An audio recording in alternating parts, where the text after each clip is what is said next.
All right, we're going to kick it off. I'm Andy DeVries. Before we kick off this panel, I just want to say our strategy team left out positioning for 2026. They did not mention utility hybrids, place to be. Winnie, we talked about this. They want me to talk about AI, I think. There you go. So anyway, thank you guys for coming. I really do appreciate it. It's good to see some familiar names in the audience, some new names in the audience. I heard there's a former CreditSights employee who's now a big shot PM somewhere in the audience, but I don't see him. But thank you guys for having us. So myself, Andy DeVries, I run the investment grade team and the utilities and power team. To my left here, you've got Erick Vega. He runs our data center team. Andy Lee is in charge of chips. He recently relocated from our New York office to our Denver office. And then Jordan Chalfin is obviously our head of technology and software names. So we've got a lot to go through here. We got some individual slides, and you talk to clients. You say, how many emails, how many sell side reports do you get on data centers and AI? And it's like one a minute. So I said, it's like drinking from a fire hose. They say, no, it's like drinking from the Niagara Falls. It's just overwhelming. So what we've tried to do is make this presentation so it's not just primers, it's not just everything you always hear, it's really getting individual views here. So with that, I just want to open up some quick questions on the sector. I'll start with Jordan. Obviously Meta came to market $27 billion. Spreads came at 225 over, and immediately the bonds traded up 7-8 points, and they handed $2.5 billion to you guys, or to PIMCO specifically. What were they thinking? Sure. Thanks, Andy. Yeah, they clearly left a lot of money on the table here. As Andy mentioned, the bonds quickly traded up to 110. Meta came a couple of weeks later with a bond offering, and they sold off a bit, but they've been range bound around 6-7 points above par ever since. So I need to quickly clarify here, this is not a Meta obligation. These amortizing JV notes, they sit at an entity where Blue Owl owns the 80% stake in the JV. Meta obviously owns the other 20% of the JV. Meta is the sole tenant. Meta is responsible for buying the chips, and Meta is responsible for the lease payments. We do look at lease adjusted leverage for Meta and the rest of our coverage. So a bunch of reasons of why they left so much money on the table. Reason number one, they only are rated by one agency. And also that rating is one notch below Meta. The size and structure of the notes also necessitated a private credit raise. This is one tranche of $27 billion of amortizing notes. There's complexity with the actual lease. This is not a simple 20-year lease. They broke it up into 4-year lease terms with renewal options for Meta. And by the way, that's why Meta had to give that minimum residual value guarantee on the data center, is because of those short lease periods. And then finally, Meta came shortly after with a $30 billion benchmark bond offering in the IG market. And so if Meta wanted to fund the whole thing themselves and come with $57 billion of bonds, it would have really crushed their entire bond stack. Great. Thanks, Jordan. Andy Lee. So I think half the audience here has probably downloaded Gemini 3 Pro. It's fantastic. My kids use it for video generation, studying for tests. I use it for research. It's absolutely fantastic. They train the entire model on Google's own TPUs. Who in the world is buying a NVIDIA GPU in 2027-28 when you can get the end result just as good, if not better, from these TPUs? Right. So NVIDIA kicked off this whole AI investment boom a few years ago, and they got their first mover advantage because they were offering the only two things that customers cared about at the time, right? Which was raw performance advantage and speed of deployment. But times are changing. Hyperscalers are still the predominant customer base for AI infrastructure. So these are well-capitalized players. They're obviously very tech savvy, and they can afford to devote resources to custom chip programs like the TPU. But not everyone's a hyperscaler. There are a lot of potential enterprise customers, sovereign entities, where to the extent that they want their own infrastructure, they're probably going to have to go with plug-and-play solutions. So that would be NVIDIA and AMD GPU. So I think it just comes down to a question of relative market size. So if we think that AI infrastructure is still going to be, vastly dominated by hyperscalers as we approach 2030, then I think ASICs can actually take a lot of share. I think they can become the majority of shipments looking out 5-10 years maybe.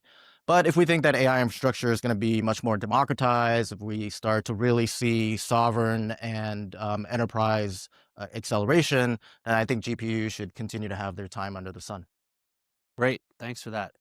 Eric, you've got the interesting sector, data centers. So two very famous short sellers, Jim Chanos and Hindenburg Research, went after Equinix. They said these guys are spending $4 or $5 billion a year in CapEx just to keep EBITDA growth growing 5%. Came with big short positions. And then more recently, Elliott, very super sharp hedge fund, a couple blocks that way, disclosed a long position at Equinix. So sort of battle of the great minds here. What's the bull bear case for this and where do we sit? What's going on with Equinix? That's a great question, Andy. I think our second to last content slide helps me illustrate some of the points I'm about to make here. But we did find a common thread in the arguments from the shorts, and that is that high capital intensity is masking essentially fundamental weakness in Equinix's underlying business.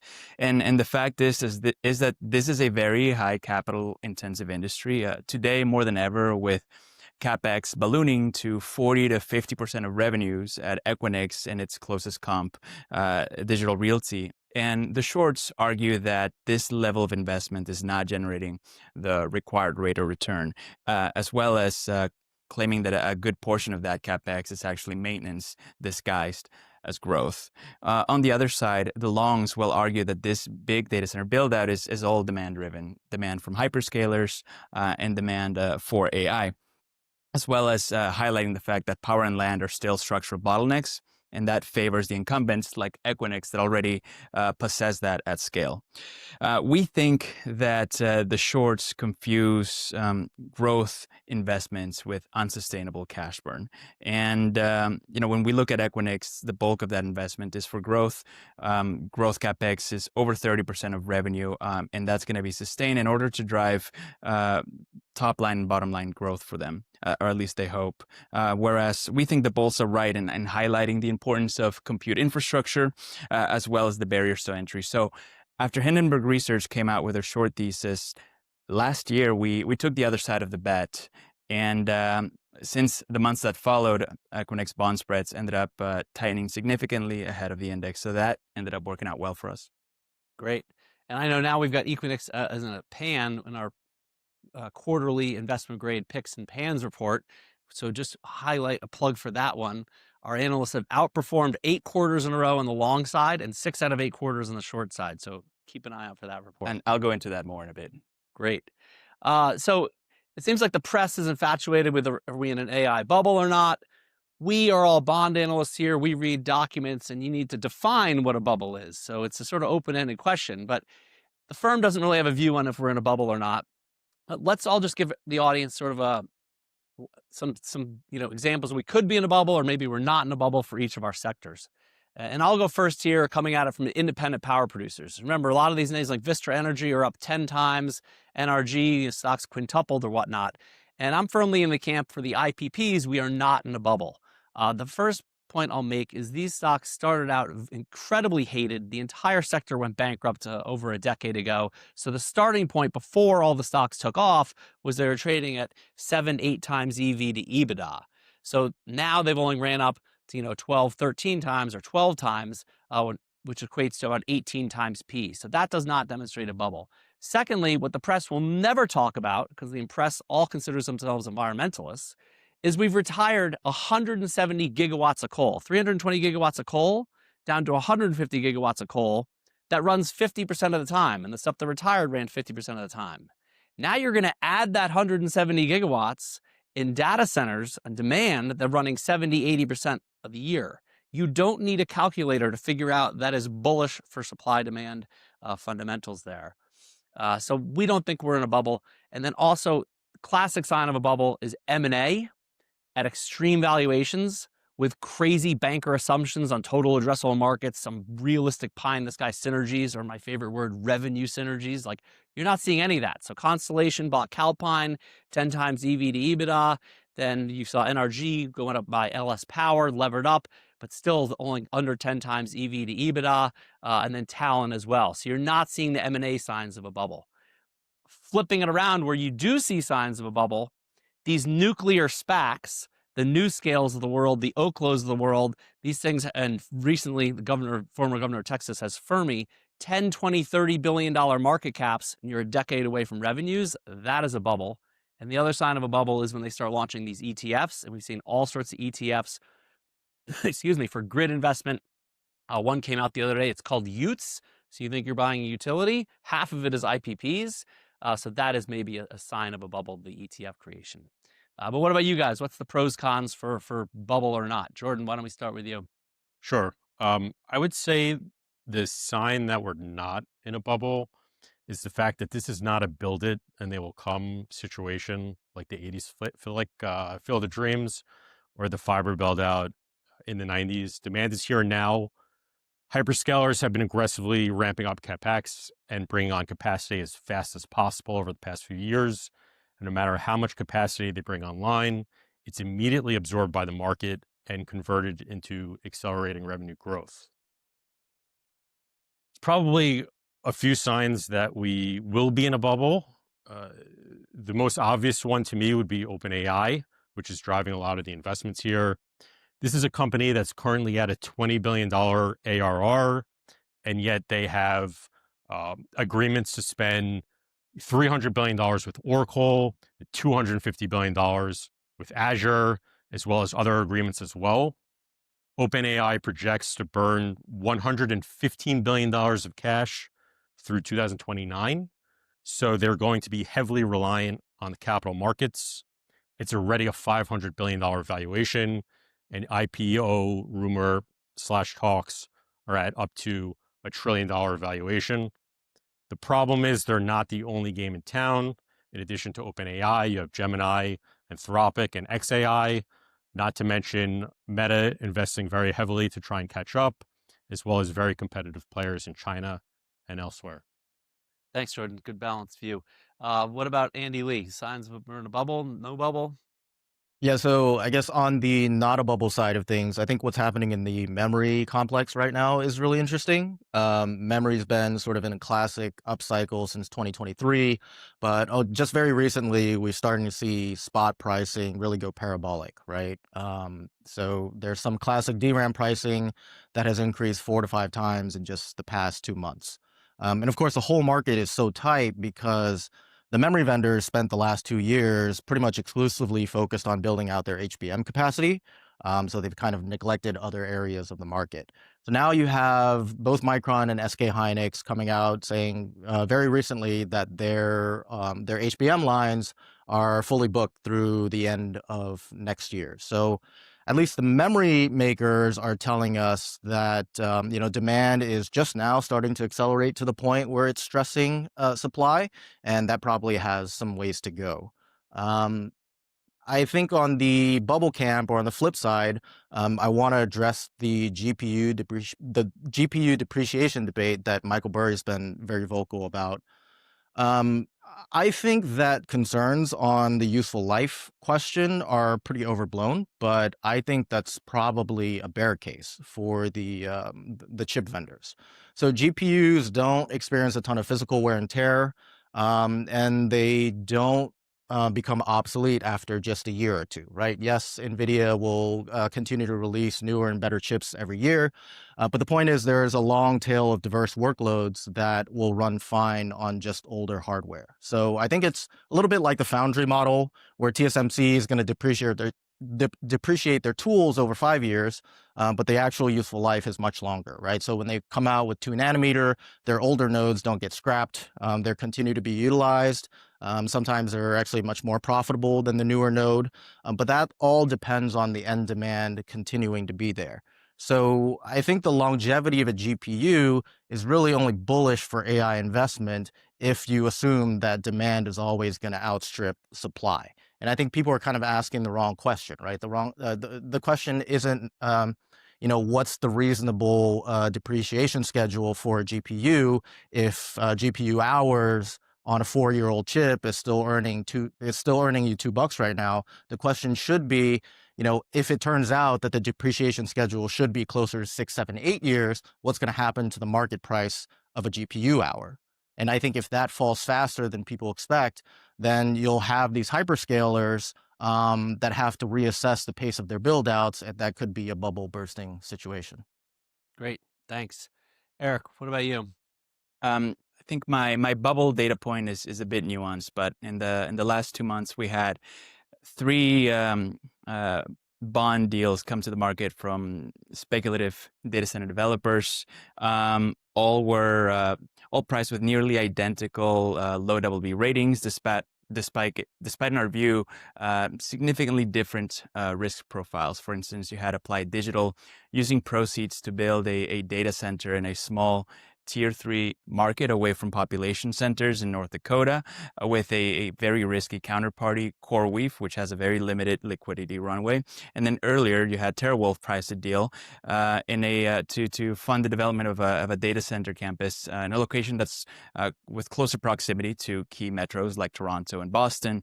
Also for a risky counterparty, but with the benefit of a credit enhancement in the form of a Google backstop. These types of deals, I think we're going to continue to see into 2026, and they're really helping to finance the growth in data center capacity that's all going to flood the market in the next few years. Now, for my not a bubble data points, the fact remains that vacancy rates across Tier 1 markets globally are still inside of 3% for data center capacity, near historical lows, despite a significant amount of capacity that's already come online this year. I think some estimates put it at 4 gigawatts globally in the first half of the year. And so what this means is it's still a great time to be a data center owner today with available capacity, or if you're bringing new capacity online right now, your odds are great that that's going to be quickly filled up. Great, thanks, Eric. I like that we're 15 minutes in. We've already referenced 3 separate short sellers going after AI, which is pretty interesting to me. So let's get into the meat of the presentation here. We've each prepared a slide or two to go over their sector. So I think we will kick it off with Jordan. Yeah, so the massive scale of this AI infrastructure build out is requiring a plethora of issuance across IG, high yield, and private credit markets. We're projecting the hyperscalers specifically are going to spend about $600 billion in CapEx in 2026. This is up more than $150 billion year over year, and it's up roughly fourfold over a 3-year period since 2023. The hyperscalers issued in aggregate $93 billion of IG bonds this year.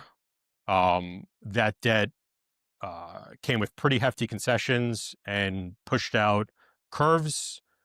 And we expect these trends to continue, which is why we're underperform on the IG tech sector. Within that, we have an outperform on Amazon, which has 0 shareholder returns. We shifted to outperform on Alphabet after their bond deal, which pushed out spreads. And we note that Alphabet is executing extremely well in AI across the entire technology stack. We have an underperform on Microsoft, driven by valuation. And then we also have an underperform on Meta. We're concerned there by issuance needs, downgrade risk, and heavy spending on both AI and the metaverse, as Zuck is essentially in war room trying to catch up. So we want to flick the slide here. Let's dive into Oracle, which reported earnings last night. Oracle is one of the most topical credits in the investment grade market. They have over $100 billion of debt, so it's the largest IG tech credit, and it's only getting larger from here. It's also the widest name at the back end of the curve, so with a spread of 180 and a 6.5% yield. Oracle has become the poster child for AI credit / bubble concerns, mostly given its $300 billion contract with OpenAI, which is the majority of its $523 billion RPO balance as of last night. So let's kind of I'll hit like 3 quick takeaways from earnings last night.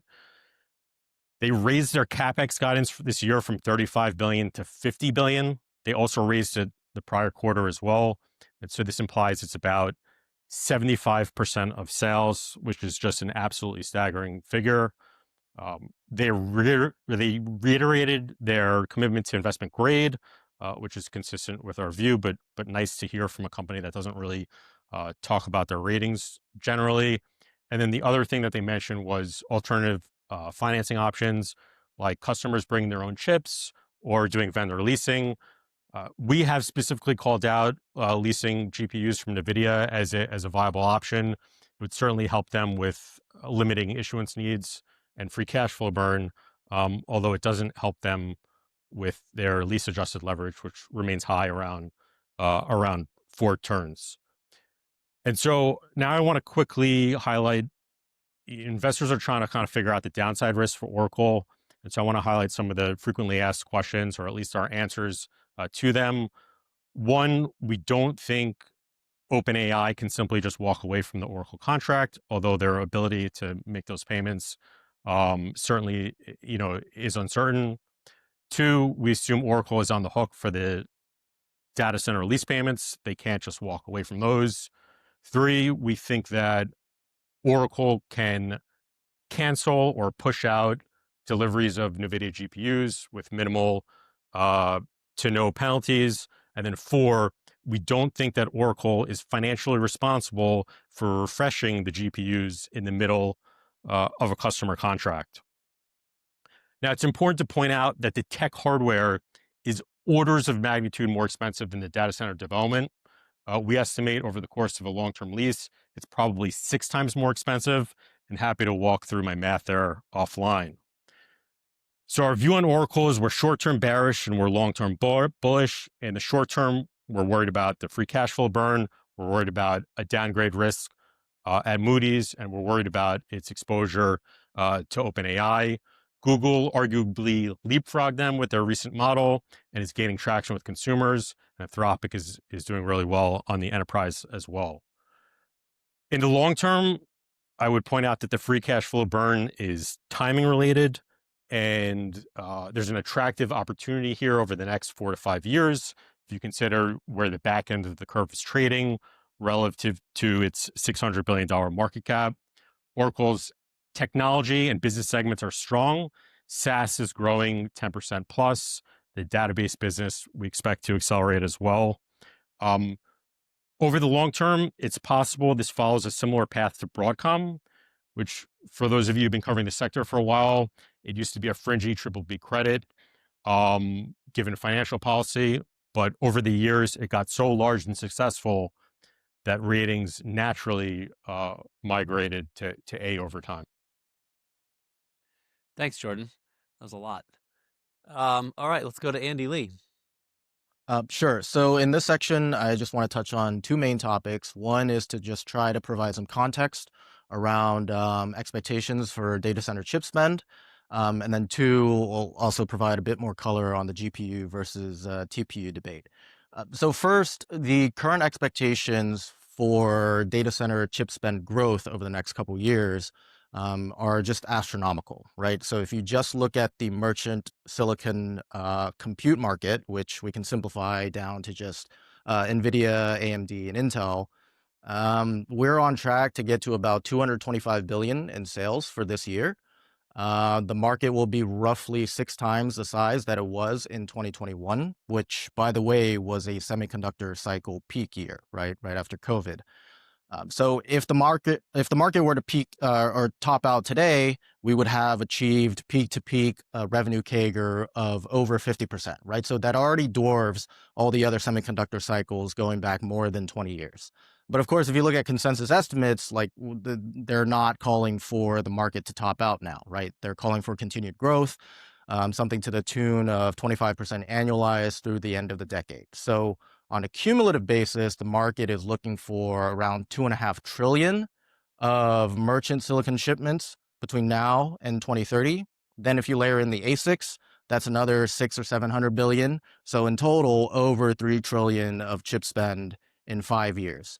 And this is pretty rough math, but on a power basis, that would equate to about 125 gigawatts worth of chips. So all that to say that the market does not seem to be concerned about cyclicality at all. It's basically all in on the secular growth narrative, right? I think it's very important to point out that NVIDIA has basically been doubling the performance per watt on its GPUs every 2 years since 2020. So if you do the math and your investment spend is growing by 25% a year, your chip efficiency is growing by 50% a year, that means the actual compute power that you're adding every year is growing by something like 90% a year, right? And I think it's pretty reasonable to have some concerns or questions on the ultimate ROI of this kind of hyper investment. Now, to be clear, we were pretty bullish on all of this back in 2023 when the cycle was first starting to inflect higher, but we've gotten pretty cautious now on a lot of the leading edge chip names. So we downgraded both NVIDIA and TSMC to underperforms this year.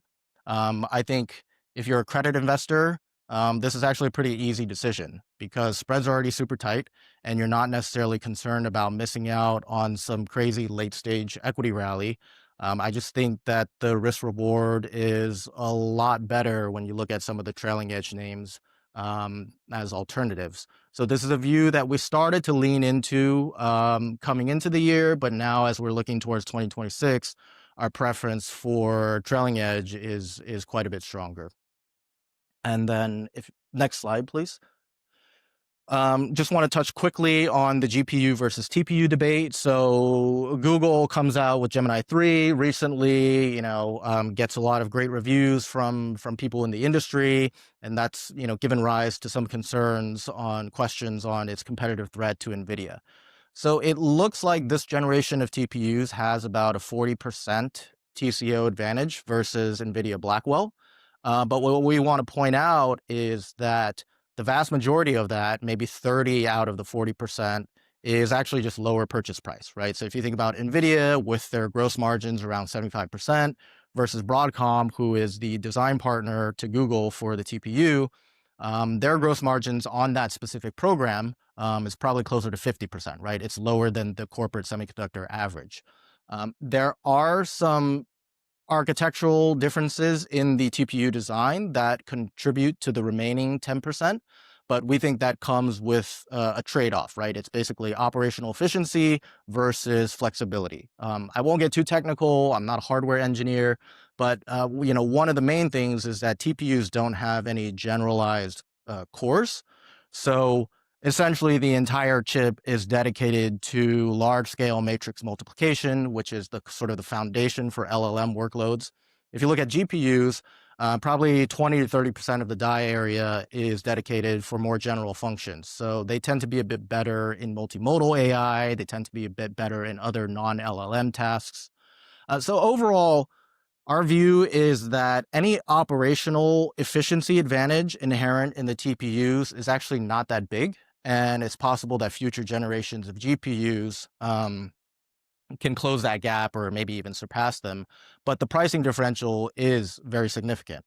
So to the extent that the hyperscalers continue to progress in their in-house chip design roadmap, then NVIDIA is going to start to feel pressure to either come down on pricing or risk losing market share, right? And so for that reason, between NVIDIA and someone like a Broadcom, we would prefer Broadcom. Great. Thanks, Andy. I like you prefaced that with, I'm not an engineer, but let me walk you through the die cast of an actual silicon wafer. But anyway, kudos to you. So I've got a couple slides here.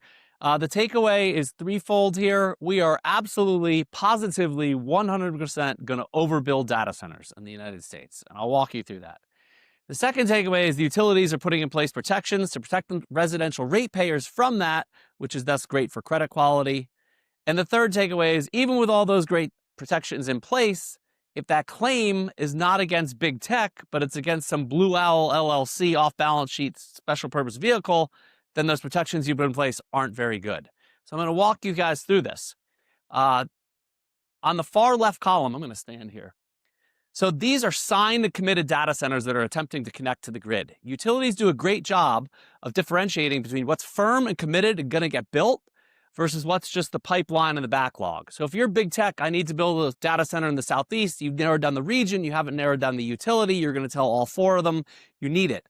So the firm and committed, this stuff's going to get built. This has got a lot of double, triple, quadruple counting in it. So you can see some takeaways here. AEP is half Ohio, half Texas. No, they don't touch. So is their backlog, and then Encore is North Texas. So this is dominated by Texas, probably going to go overbuilt there. So you take the total signed, which is 143. Now, when you connect to the grid, you're requesting, you've got lights, you've got cooling, you've got other things using power on the site. You've got to adjust this for the PUE, the power usage efficiency factor. So they're heading to around 1.1. Let's use 1.3. This 143, that's coming. It's being built. There's collateral posted. It is coming down the pike. You PUE adjust that, that's 110. That's coming to the grid in data center capacity. Look at third-party estimates of what you need. For 2030, you're pretty clearly centered around 80 gigawatts. Bloomberg was just out this week, just under. Big Wall Street banks, I won't name them, they're just over it. So you're at 35 now. So generally speaking, you're going to need 46 gigawatts by the end of the decade. Utilities are already tracking almost twice that. They've almost got enough coming to meet all of 2035 demand, assuming none of this even gets built. And guess what? A lot of that's going to get built. So we are clearly in an oversupply situation. And who's impacted here? It's the names these guys cover, thankfully. So like CoreWeave, right? Look at CoreWeave, $40 billion market cap. That's a real company. It's going to be around for a long time. $40 billion. That's huge. The bond market's loaning the money for 5 years at 11%. The bond market's saying you're not a real company. You're not going to be around. And somewhere in there is the truth. It's up to these guys to figure out. I just highlight the numbers. So that's the interesting takeaway there. Let's move to utilities here. We were just so pleasantly surprised coming out of EEI, the big utility investor conference in November every year. All these utilities are coming out saying we're protecting residential customers. I won't go into details. They do that from a combination of cash collateral posted, minimum volume commitments, early exit fees. Data center capital of the world is Virginia right now. You bring online a data center, you've got a 14-year window, 4 years to ramp up, 10 years of going. If you shut down early, you got to pay the utilities. So the utilities are in really, really good shape. The risk is that utility claim for the early exit fee for the minimum volume commitment is Blue Owl LLC in Delaware. I'm not trying to pick on Blue Owl, by the way, but they did the biggest deal with Meta. And so is your claim against big tech, which is Sterling, or is it against some off-balance sheet financing, in which case it's not? For the Meta deal, Entergy Louisiana has a claim against Meta, but that's literally one line in the docs. And you guys know better than me, these deals start getting printed nonstop, and all of a sudden that line disappears. So you really got to pay attention to that for the utilities. And for now, I think they are. So that's the risk. So I've swung the pendulum all the way. We're going to overbuild. Utilities are in great shape, but they might do an SPV. So that's where we're at. I'm not going to get into it in the interest of time, but the IPPs are in really good shape. To quantify it, forward power is $55, $60 a megawatt hour. Big tech is signing nuclear deals at $90, $95 a megawatt hour. So that does create some real uplift for these IPPs. Even if you don't get the full 130 of demand, you've only signed 5 or 6 nuclear deals, so there's room for another 5, 6, 7. So I think Constellation's in great shape there. There is risk that Trump interferes with the capacity markets. You remember back when he was trying to bail out his coal nuclear friends in Trump 1.0, he used his authority under the Federal Power Act to instruct the FERC, to instruct the PJM to change their auction prices. We think now he does that going the other way when midterm elections come because power bills are so high, but that's a separate issue.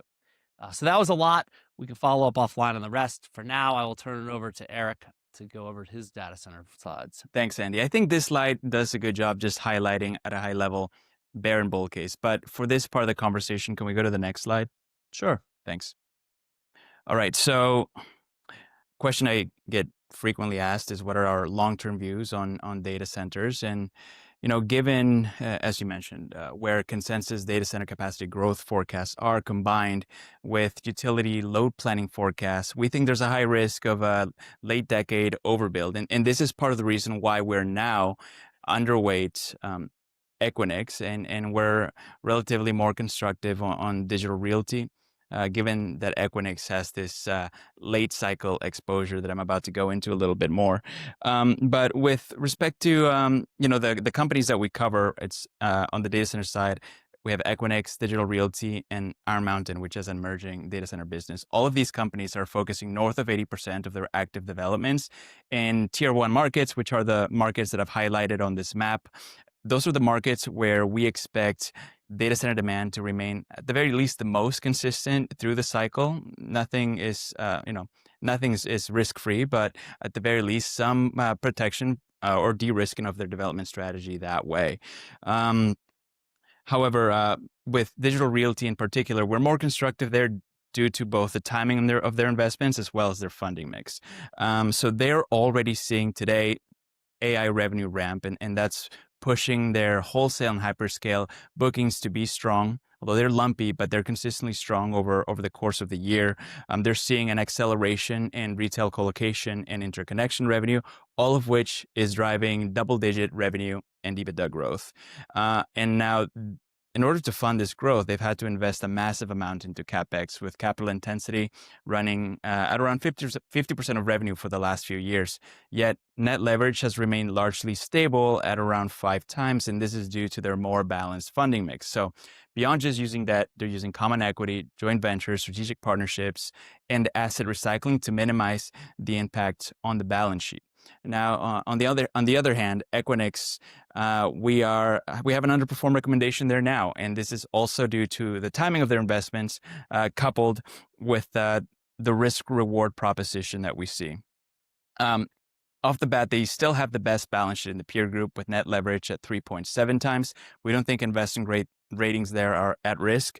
But the fact is, ever since they announced at their analyst day their strategy to essentially double their total capacity to 4 gigawatts over the next 5 years through their build bolder strategy, they're essentially going to expose themselves to this late cycle capacity flood that we expect to occur in order to be able to capture what they expect to be strong demand for AI inference right as supply peaks. So we think it's a riskier proposition that also introduces an element of execution risk by having to double the total capacity that they have available.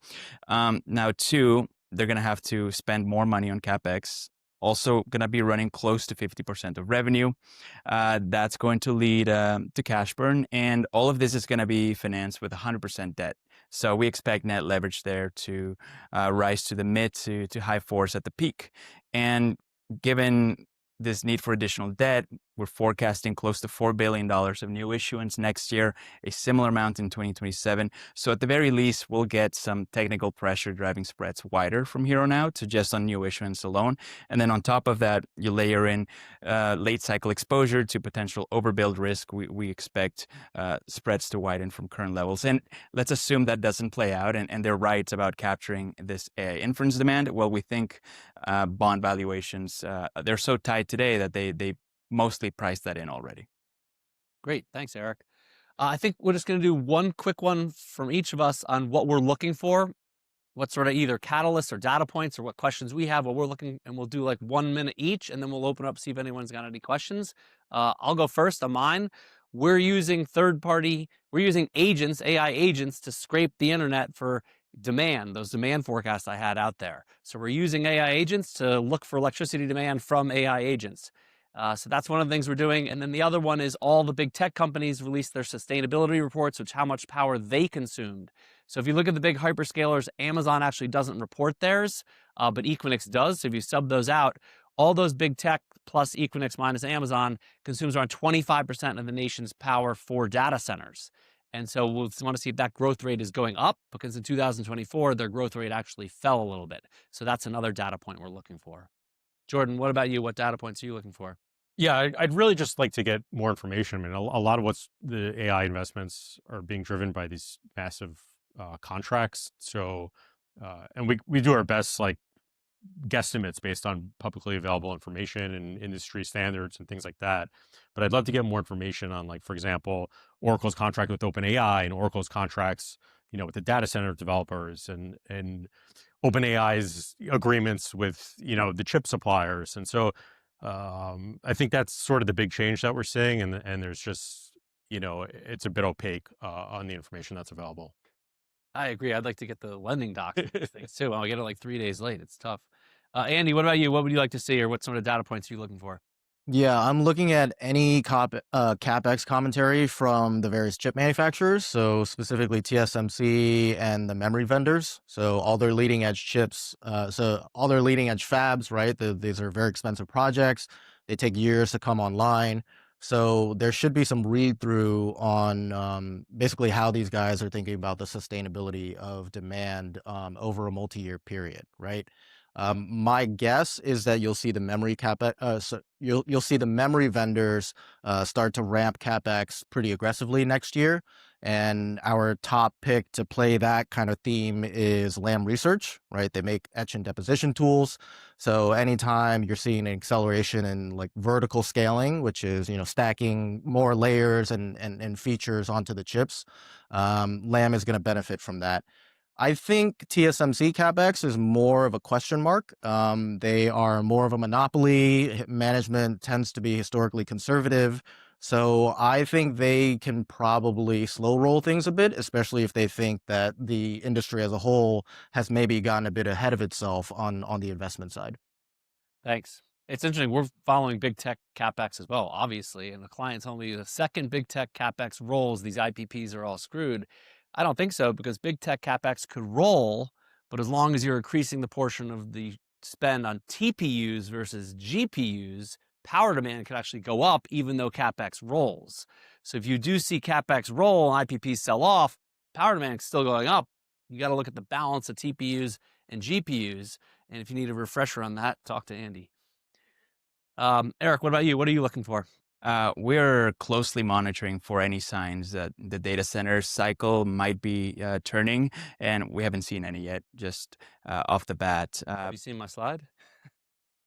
Well, from the data center companies that we cover specifically, they gave us some great KPIs on a quarterly basis: vacancy rates, utilization rates, rental prices, cash releasing spreads.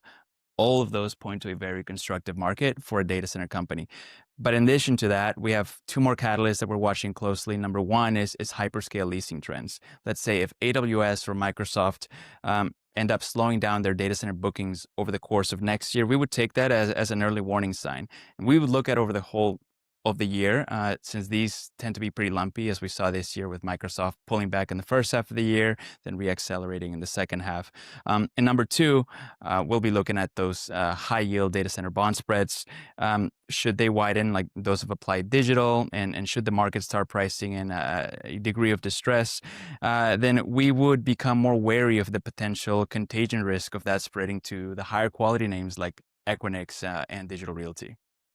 Great. I think we've got time for a question or two. If anyone's got any questions for any of us over here, or yeah, let's go with you first. Yeah, thank you. It's a very topical discussion here. I have 3-layer questions. I hope that can be quite descriptive here. So the first one is, we talk a lot about the CapEx from the hyperscalers. So what do you think is priced in to the valuation, whether it's equities or the credits that we're talking about today? Is it priced in, depending on what number you're using? Is it 5 trillion in 5 years or 7 trillion? So that's the first one. And second, based on these CapEx, what type of margin or earnings improvement do we expect? Or that's still a big question out there for the market, because we know the revenue top line is still, there's still some risk to there, right? You spend a lot, but you may not be able to get the top line needs. But from a margin perspective, is that something people are talking about? And then the third part, with all the additional CapEx, is there a market to absorb all the debt, whether it's in the public market or in the credit market? We know there's a lot of dry powder now, but if we're still in the early innings of the CapEx, more to come, then what does that say about the market demand valuation going forward? Okay, thank you. Yeah, I'll maybe try and address those. You might have to remind me on the 3 parts there. I think on the equity markets, they're starting to price in like a winners and losers type situation. Alphabet has reacted quite positively, whereas Oracle has given up all of its gains and then some. The second part was on what was the second part?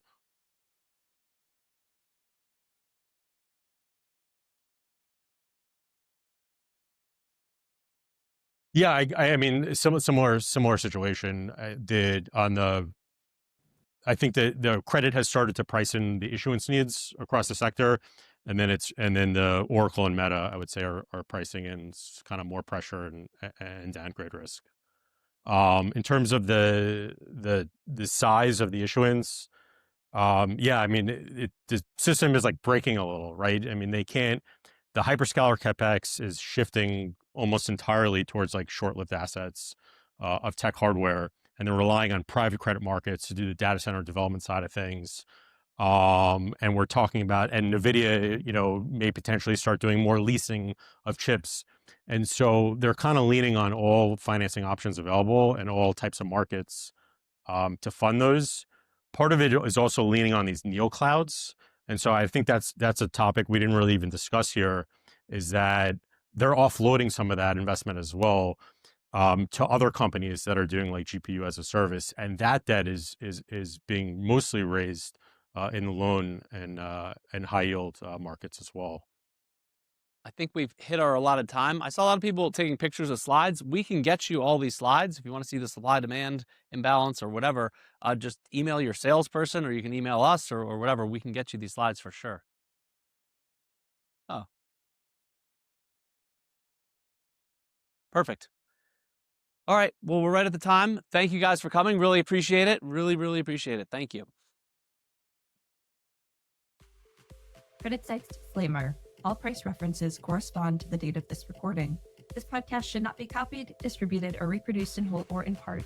Neither CreditSights nor its affiliates makes any representation or warranty as to the accuracy or completeness of any information contained in this podcast. CreditSights is not providing investment, legal, accounting, or tax advice, is not providing research or making any recommendations, nor is CreditSights offering or soliciting any transaction with respect to the purchase or sale of any security. The receipt by this listener of this podcast is not the giving of advice by CreditSights or its affiliates.